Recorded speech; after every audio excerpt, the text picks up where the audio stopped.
ഞാൻ ഡോക്ടർ അജയൻ വർഗീസ്, കോഴിക്കോട് ജില്ലയിൽ കുന്നമംഗലം പന്തീർപ്പാടത്തുള്ള institute of sexual and reproductive medicine എന്ന സ്ഥാപനത്തിൻ്റെ ഡയറക്ടറാണ്. International association of sexual medicine practitioners modern medicine എന്ന അസോസിയേഷൻ്റെ അഖിലേന്ത്യാ ചെയർമാനുമാണ്. ഇന്ന് ഞാൻ നിങ്ങളോട് സംസാരിക്കുവാൻ പോകുന്നത് ഒരു ഇടവേളയ്ക്ക് ശേഷം, അതായത് അല്പം നീണ്ട ഇടവേളയ്ക്ക് ശേഷം ലൈംഗിക ബന്ധത്തിൽ ഏർപ്പെടുകയാണെങ്കിൽ എന്തെല്ലാം മാറ്റങ്ങളാണ് സംഭവിക്കുന്നത്, അതായത് ലൈംഗിക അനുഭൂതിക്ക് മാറ്റങ്ങൾ ഉണ്ടാകുമോ, അതുപോലെ തന്നെ ലൈംഗികമായിട്ട് വേദന അനുഭവപ്പെടുമോ, മറ്റു രീതിയിലുള്ള എന്തെങ്കിലും പ്രശ്നങ്ങൾ ഉണ്ടാകുമോ, ഇതെല്ലാമാണ് ഞാൻ ചർച്ച ചെയ്യുവാൻ പോകുന്നത്. ആദ്യമായി ഈ ഇടവേള എങ്ങനെ സൃഷ്ടിക്കപ്പെടുന്നു എന്നുള്ളതിലാണ് അതിൽ പ്രധാനപ്പെട്ട കാര്യം കിടക്കുന്നത്. ഒന്ന്, തൊഴിൽപരമായ കാര്യങ്ങൾ കൊണ്ട് ഭാര്യയും ഭർത്താവും വേർപിരിഞ്ഞ് നിൽക്കേണ്ട ഒരവസ്ഥ വരാറുണ്ട്.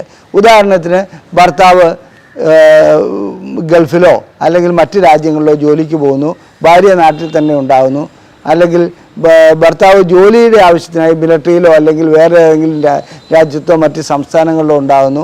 ഒരു ഇടവേളയ്ക്ക് ശേഷം മാത്രം വരുമ്പോൾ ലൈംഗികമായിട്ടുള്ള അനുഭൂതി കൂടുകയാണോ കുറയുകയാണോ, ബുദ്ധിമുട്ടുകൾ ഉണ്ടാവുമോ, ഇത്തരം കാര്യങ്ങളാണ് അവിടെ ചർച്ച ചെയ്യേണ്ടത്. അതുകൂടാതെ രണ്ടാമതായി ചില രോഗങ്ങൾ മൂലം ലൈംഗിക ബന്ധം കുറേ കാലത്തേക്ക് നടക്കാതെ വരുന്നു. ഭർത്താവിന് ഹൃദ്രോഗം വരുന്നു, അല്ലെങ്കിൽ ഭാര്യയ്ക്ക് അർബുദമുണ്ടാകുന്നു, ഗർഭപാത്രം നീക്കം ചെയ്യുന്നു, അത്തരം കാര്യങ്ങൾ. അതുകൂടാതെ ചില സന്ദർഭങ്ങളിൽ ഭർത്താവും ഭാര്യയും തമ്മിൽ കാര്യമായ കലഹമുണ്ടാകുന്നു. ഈ കലഹം മൂലം അവർ വേർപിരിയുവാനുള്ള കേസിലേക്ക് വരെ എത്തുന്നു. അങ്ങനെ വരുന്ന സന്ദർഭങ്ങളിൽ കുറച്ച് കഴിഞ്ഞിട്ട് മധ്യസ്ഥന്മാർ മുഖേനയോ അല്ലെങ്കിൽ കൗൺസിലിംഗ് മുഖേനയോ ഏതെങ്കിലും രൂപത്തിൽ അവർ യോജിക്കാൻ തീരുമാനിക്കുകയാണെങ്കിൽ വീണ്ടും അവർ ലൈംഗിക ബന്ധത്തിൽ ഏർപ്പെടുമ്പോൾ എന്താണ് സംഭവിക്കുന്നത്? അത് ഒരു പ്രധാനപ്പെട്ട ചോദ്യമാണ്. അടുത്തതായി പ്രസവം നടക്കുന്നു. പ്രസവത്തിന് ശേഷം, അതായത് കുട്ടിക്ക് പാലൊക്കെ കൊടുക്കുന്ന അവസ്ഥയിൽ വീണ്ടും ഒരു 50 60 അല്ലെങ്കിൽ 90 ദിവസമോ കഴിഞ്ഞ് ലൈംഗിക ബന്ധത്തിൽ ഏർപ്പെടാൻ ശ്രമിക്കുമ്പോൾ എന്തെല്ലാം പ്രശ്നങ്ങളാണ് ഉണ്ടാകുന്നത്? ഇതുകൂടാതെ ഒരു പുനർവിവാഹം നടക്കുകയാണെങ്കിൽ വീണ്ടും ലൈംഗിക ബന്ധത്തിലേക്ക് ഏർപ്പെടുമ്പോൾ എന്തെല്ലാം പ്രശ്നങ്ങളാണ് ഉണ്ടാകുന്നത്? ഇത്തരം കാര്യങ്ങളാണ് ഞാനിന്ന് ചർച്ച ചെയ്യുവാൻ പോകുന്നത്. ആദ്യമായി ഭർത്താവും ഭാര്യയും തൊഴിൽപരമായ കാര്യങ്ങളാൽ വേർപിരിഞ്ഞ് രണ്ട് സ്ഥലത്ത് ജീവിക്കേണ്ടി വരുന്നു. അവർ ഒരുമിച്ച് വരുന്ന സന്ദർഭങ്ങളിൽ ലൈംഗികമായിട്ടുള്ള വേദനയും കാര്യങ്ങളും ഒന്നും അനുഭവപ്പെടാറില്ല. ഇതിമൂർച്ച വേണ്ട രീതിയിൽ ലഭിക്കുകയും ചെയ്യും. എന്നാൽ ഒരു പ്രധാനപ്പെട്ട കാര്യം, ലൈംഗികമായിട്ടുള്ള അനുഭൂതി അവിടെ കൂടുതലാകുന്നതുകൊണ്ട് ആദ്യത്തെ ലൈംഗിക ബന്ധം മിക്കപ്പോഴും ശീഘ്രസ്ഖലനത്തിൽ ചെന്നെത്താറുണ്ട് ചില വ്യക്തികളെ സംബന്ധിച്ചിടത്തോളം. അങ്ങനെ ശീഘ്രസ്ഖലനത്തിൽ എത്തുകയാണെങ്കിൽ വ്യാകുലപ്പെടേണ്ട കാര്യങ്ങളൊന്നുമില്ല. ഒരാഴ്ച കൊണ്ടോ അല്ലെങ്കിൽ 2-3 ദിവസം കൊണ്ട് തന്നെ അത് നോർമലായി വരാറുണ്ട്. ചില സന്ദർഭങ്ങളിൽ മാത്രം ഇവർക്ക് ലൈംഗികമായിട്ടുള്ള ശേഷിക്കുറവ് അനുഭവപ്പെടാറുണ്ട്. അതും 1-2 ദിവസം കൊണ്ട് തന്നെ പരിഹരിക്കപ്പെടാൻ കഴിയുന്ന കാര്യമാണ്. എന്നാൽ ഗൾഫിൽ പോയി വരുന്ന പലരും അഭിപ്രായപ്പെടുന്നത്, അവരിവിടെ പരാതിയുമായി വരുന്നത്, അവർക്ക് വന്ന ദിവസം ഒരു 2-3 ദിവസം ബന്ധപ്പെടാൻ കഴിഞ്ഞു, അതിനുശേഷം ബന്ധപ്പെടുന്നതിന് ശേഷിയില്ലാത്ത ഒരു അവസ്ഥയിലേക്ക് പോകുന്നു എന്നുള്ളതാണ്. ഇതിൻ്റെ കാരണം ഗൾഫിലെയും മറ്റും ജീവിതം കൊണ്ട് അവരെ സംബന്ധിച്ചിടത്തോളം അവരുടെ ഹോർമോണൽ വാല്യൂ, അതായത് ഹോർമോൺ കുറഞ്ഞു പോകുന്ന ഒരു അവസ്ഥ ഉണ്ടാകാറുണ്ട്. ആദ്യം വരുമ്പോൾ ഹോർമോണൊക്കെ ആവശ്യത്തിന് ഉള്ളതുപോലെ ആ രീതിയിൽ പ്രവർത്തിക്കാൻ കഴിയുന്നു. അതേസമയത്ത് വീണ്ടും വരുമ്പോൾ വീണ്ടും 2-3 ദിവസം അല്ലെങ്കിൽ ഒരാഴ്ച കഴിഞ്ഞ് ബന്ധപ്പെടുമ്പോൾ തീരെ ലൈംഗിക ശേഷി ഇല്ലാത്ത അവസ്ഥ ഉണ്ടാകാറുണ്ട്. അത് ചികിത്സിച്ച് മാറ്റേണ്ട ഒരു കാര്യമാണ്. വ്യക്തമായ പരിശോധനകൾ വഴി ചികിത്സ നടത്തി അത്തരം പ്രശ്നങ്ങൾക്ക് പരിഹാരം കണ്ടെത്തുവാൻ കഴിയുന്നുണ്ട്. ഇനി മറ്റൊരു ഇതിലേക്ക് വരുന്നത്, ഏതെങ്കിലും അസുഖങ്ങൾ വരികയാണെങ്കിൽ, ഒരു ഉദാഹരണത്തിന് ഭർത്താവിന് ഹാർട്ട് അറ്റാക്ക് വരുന്നു. ഹാർട്ട് അറ്റാക്ക് വന്നതിന് ശേഷം ഒരു ചികിത്സകളൊക്കെ നടത്തി ആൻജിയോപ്ലാസ്റ്റി ചെയ്തു അല്ലെങ്കിൽ ബൈപ്പാസ് സർജറി ചെയ്തു. അതിനുശേഷം ലൈംഗിക ബന്ധത്തിൽ ഏർപ്പെടുമ്പോൾ സാധാരണഗതിയിൽ ഭാര്യയ്ക്കും ഭർത്താവിനും ഭയപ്പാടുണ്ടാകാറുണ്ട്. ഇനി ഈ അസുഖം അധികരിക്കുമോ, അതായത് ലൈംഗിക ബന്ധം വഴി വീണ്ടും ഹാർട്ട് അറ്റാക്ക് വരുമോ, അത്തരം കാര്യങ്ങളൊക്കെ അത്തരം ചിന്തകൾ അവർക്ക് വരാറുണ്ട്. ഇങ്ങനെയുള്ള അവസരങ്ങളിൽ തീർച്ചയായിട്ടും ലൈംഗികതയോട് ഒരു ഭയപ്പാടോടുകൂടി സമീപിക്കുമ്പോൾ ആ ഭയപ്പാട് കൊണ്ട് തന്നെ അവർക്ക് ലൈംഗിക ശേഷിക്കുറവ് കാണാറുണ്ട്. ഇതിന് ശരിക്കുള്ള കൗൺസിലിംഗ് ആണ് ആവശ്യം. മാത്രമല്ല ഹൃദ്രോഗ വിദഗ്ധൻ്റെയും ലൈംഗിക രോഗ വിദഗ്ധൻ്റെയും സംയുക്തമായ ചില ഇടപെടലുകൾ അവിടെ ആവശ്യമായി വരാറുണ്ട്. അത്തരം ഇടപെടലുകളോടുകൂടി അവർക്ക് ലൈംഗിക ബന്ധത്തിൽ വേണ്ട രീതിയിൽ ബന്ധപ്പെടുവാൻ കഴിയും. ഇനി അർബുദം ബാധിക്കുന്നു. ഉദാഹരണത്തിന് ഭാര്യയെ സംബന്ധിച്ചിടത്തോളം ഭാര്യയ്ക്ക് ഗർഭപാത്രത്തിന് അർബുദം ബാധിക്കുകയും ഗർഭപാത്രം നീക്കം ചെയ്യുകയാണെന്ന് ഇരിക്കട്ടെ. ആ രീതിയിലുള്ള അവസ്ഥകളിലും വീണ്ടും ലൈംഗിക ബന്ധത്തിൽ ഏർപ്പെടുമ്പോൾ ചിലപ്പോൾ രതിമൂർച്ച ഉണ്ടാകാതിരിക്കാം, ചിലപ്പോൾ മറ്റു രീതിയിലുള്ള വേദന അനുഭവപ്പെടാം. ഇത്തരം കാര്യങ്ങളൊക്കെ ഉണ്ടാകാറുണ്ട്. ഇവിടെയും ലൈംഗിക രോഗവിദഗ്ധൻ്റെ സഹായം അവർക്ക് ആവശ്യമായി വരാറുണ്ട്. മറ്റ് പല രോഗങ്ങളും ചിലപ്പോൾ ആക്സിഡൻ്റായിട്ട് ICUവിൽ കിടക്കേണ്ടി വരിക, അതുപോലെ തന്നെ മറ്റ് പല രോഗങ്ങൾക്കും തുടർന്നുള്ള ലൈംഗിക ബന്ധം വേണ്ട രീതിയിൽ നടക്കാതെ വരികയാണെങ്കിൽ നിങ്ങൾ ലൈംഗിക രോഗ വിദഗ്ധനെ കാണണം. ലൈംഗിക രോഗ വിദഗ്ധൻ അതിനു വേണ്ട കാര്യങ്ങൾ ഏതെല്ലാമാണെന്ന് പരിശോധിച്ചിട്ട് അതിനുവേണ്ട മരുന്നുകൾ നൽകും, അല്ലെങ്കിൽ അതിനു വേണ്ടിയിട്ടുള്ള മെത്തേഡുകൾ പറഞ്ഞു തരും. ഇനി ഭാര്യയും ഭർത്താവും തമ്മിൽ പല രൂപത്തിൽ കലഹങ്ങൾ ഉടലെടുക്കാറുണ്ട്. അങ്ങനെ കലഹം ഉടലെടുക്കുകയാണെങ്കിൽ അവസാനം ഈ കലഹം മൂർച്ഛിച്ച ഒന്നുകിൽ വിവാഹമോചനത്തിലേക്ക് വരെ പോകാറുണ്ട്. ഇത്തരം കലഹങ്ങളുടെ അടിസ്ഥാന കാരണം സംശയരോഗമാകാം, സാമ്പത്തിക പ്രശ്നമാകാം, കുടുംബ പ്രശ്നങ്ങളാകാം. ഇത് ഏത് പ്രശ്നം കൊണ്ടാണ് ഈ കലഹമുണ്ടാകുന്നുള്ളത് എന്നൊന്ന് കണക്കിലെടുത്തതിന് ശേഷമേ അതിനെക്കുറിച്ച് നമുക്ക് വിശദീകരിക്കാൻ കഴിയുള്ളൂ.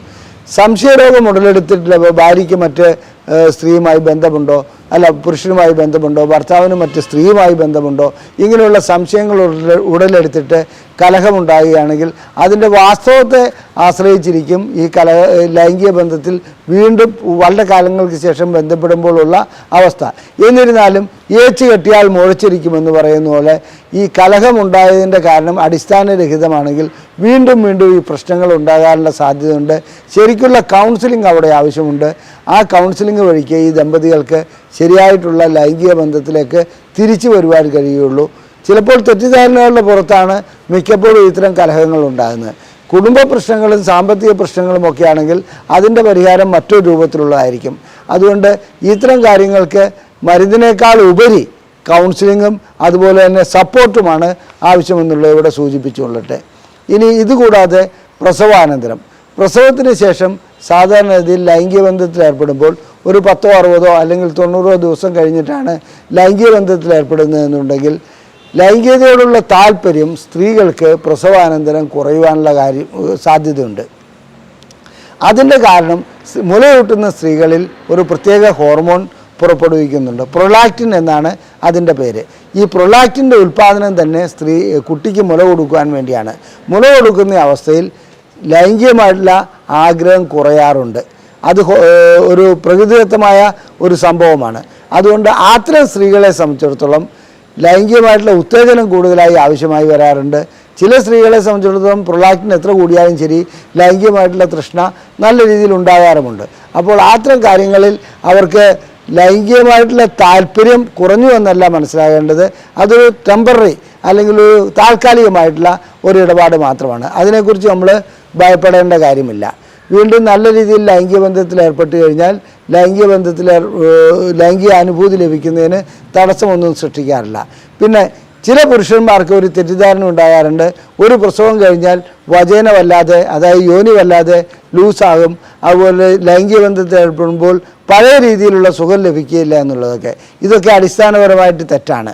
കാരണം എന്താണെന്ന് വെച്ചാൽ അങ്ങനെ യോനി വളരെയധികം ലൂസാകുന്ന ഒരു ഘട്ടമൊന്നുമില്ല. യോനിയെ സംബന്ധിച്ചിടത്തോളം എത്രത്തോളം വികസിക്കാൻ കഴിയുന്നുള്ളൂ അത്രത്തോളം വികസിക്കാൻ കഴിയും. അതുപോലെ തന്നെ ലൈംഗികമായി ബന്ധപ്പെടുമ്പോൾ അതിൻ്റെ മസിലുകൾ നല്ലവണ്ണം ചുരുങ്ങി ദൃഢതയിലേക്ക് വരാറുമുണ്ട്. ഇനി പുനർവിവാഹം, ചില വ്യക്തികളെ സംബന്ധിച്ചിടത്തോളം ഭർത്താവ് മരിച്ചതിന് ശേഷമോ അല്ലെങ്കിൽ മറ്റെന്തെങ്കിലും കാരണവശാൽ വിവാഹമോചനം നടന്നതിന് ശേഷമോ ലൈംഗിക ബന്ധത്തിൽ ഏർപ്പെടുകയാണെങ്കിൽ അവരെ സംബന്ധിച്ചിടത്തോളം അവരുടെ ആദ്യ ഭർത്താവ് അല്ലെങ്കിൽ ആദ്യ ഇണയുമായിട്ടുള്ള ഒരു താരതമ്യം അവിടെ ചെയ്യുന്ന അവസ്ഥ വരാറുണ്ട്. അതിനെന്തെങ്കിലും പോരായ്മ വരികയാണെങ്കിൽ ആ ആദ്യത്തെ ഭർത്താവിൽ നിന്ന് ലഭിച്ച ലൈംഗിക അനുഭൂതി ഇവിടെ ലഭിക്കാതെ വരികയാണെങ്കിൽ അവിടെ പ്രശ്നങ്ങൾ തുടങ്ങുകയാണ്. അതുകൊണ്ട് തന്നെ അത്തരം കാര്യങ്ങളിൽ അത് കൗൺസിലിങ്ങിന് വിധേയമാക്കേണ്ടതുണ്ട്, ചിലപ്പോൾ ചികിത്സകൾക്ക് വിധേയമാക്കേണ്ടതുണ്ട്. എല്ലാ വ്യക്തികൾക്കും ഒരേ രീതിയിലുള്ള ലൈംഗിക രീതികളായിരിക്കില്ല ഉണ്ടാകുക. അതുകൊണ്ട് ഇതിനു മുമ്പുണ്ടായിരുന്ന ഭർത്താവിൻ്റെ അതേ രീതിയിലുള്ള അല്ലെങ്കിൽ ഇതിനു മുമ്പുണ്ടായിരുന്ന ഭാര്യയുടെ അതേ രീതിയിലുള്ള ലൈംഗിക അനുഭൂതി ലഭിക്കണമെന്നൊക്കെ പറയുന്നത് ഒരു ശാഠ്യം മാത്രമാണ്. അത് നമുക്ക് കൗൺസിലിങ്ങിലൂടെ പരിഹരിക്കാൻ കഴിയുന്ന കാര്യമേ ഉള്ളൂ. ലൈംഗികമായിട്ട് ഒരു ഇടവേള വരുന്നത് സ്വാഭാവികമാണ്. ഈ ലൈംഗികമായിട്ടുള്ള ഇടവേള വന്നത് എന്തുകൊണ്ടാണ് എന്നുള്ളതാണ് കണ്ടുപിടിക്കേണ്ടത്. അതിനുശേഷം അതിനനുസരിച്ചുള്ള ലൈംഗികാനുഭൂതി ലഭിക്കുന്നില്ലെങ്കിൽ, ലൈംഗികമായിട്ടുള്ള ആഗ്രഹങ്ങൾ ഉടലെടുക്കുന്നില്ലെങ്കിൽ അതിന് പ്രത്യേകിച്ചുള്ള കൗൺസിലിങ്ങും ചികിത്സയും ചിലപ്പോൾ പരിശോധനകളും ആവശ്യമായി വരാറുണ്ട്. വ്യക്തമായ ചികിത്സ വഴി, വ്യക്തമായ കൗൺസിലിംഗ് വഴി ഇതിന് പരിഹാരം കണ്ടെത്തുവാൻ കഴിയുന്നത് മാത്രമേ ഉള്ളൂ.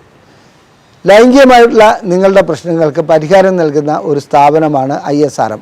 സ്ത്രീക്കാകട്ടെ പുരുഷനാകട്ടെ ലൈംഗികമായിട്ടുള്ള എന്തെല്ലാം പ്രശ്നങ്ങളുണ്ടോ, എന്തെല്ലാം ന്യൂനതകളുണ്ടോ അതിനെല്ലാം ഇവിടെ ചികിത്സ നൽകുന്നുണ്ട്. ഞങ്ങളുടെ ചികിത്സയെക്കുറിച്ച് കൂടുതൽ അറിയുവാൻ ഞങ്ങൾ പ്രസിദ്ധീകരിക്കുന്ന ബുക്ക്ലെറ്റുകൾ നിങ്ങൾക്ക് സൗജന്യമായി അയച്ചു നൽകുന്നതാണ്. ഇവിടെ കാണിച്ചിരിക്കുന്ന നമ്പറിൽ ISRM എന്ന് ടൈപ്പ് ചെയ്യുക, നിങ്ങൾക്ക് വാട്സപ്പ് ചെയ്യുക, നിങ്ങൾക്ക് ഞങ്ങളുടെ പുസ്തകങ്ങൾ സൗജന്യമായി അയച്ചു നൽകുന്നതാണ്. ഈ വീഡിയോ നിങ്ങൾക്ക് ഇഷ്ടപ്പെട്ടുവെങ്കിൽ നിങ്ങൾ നിങ്ങളുടെ സുഹൃത്തുക്കൾക്ക് ഇത് ഷെയർ ചെയ്യുക, ഇത് ലൈക്ക് ചെയ്യുക, നിങ്ങളുടെ അഭിപ്രായങ്ങൾ കമൻറ്റ് ബോക്സിൽ രേഖപ്പെടുത്തുക. നിങ്ങൾക്ക് ഏതെങ്കിലും രൂപത്തിലുള്ള ചികിത്സ ആവശ്യമുണ്ടെങ്കിൽ ഈ നമ്പറിൽ തന്നെ വിളിച്ച് ബുക്ക് ചെയ്യാവുന്നതുമാണ്. നന്ദി, നമസ്കാരം.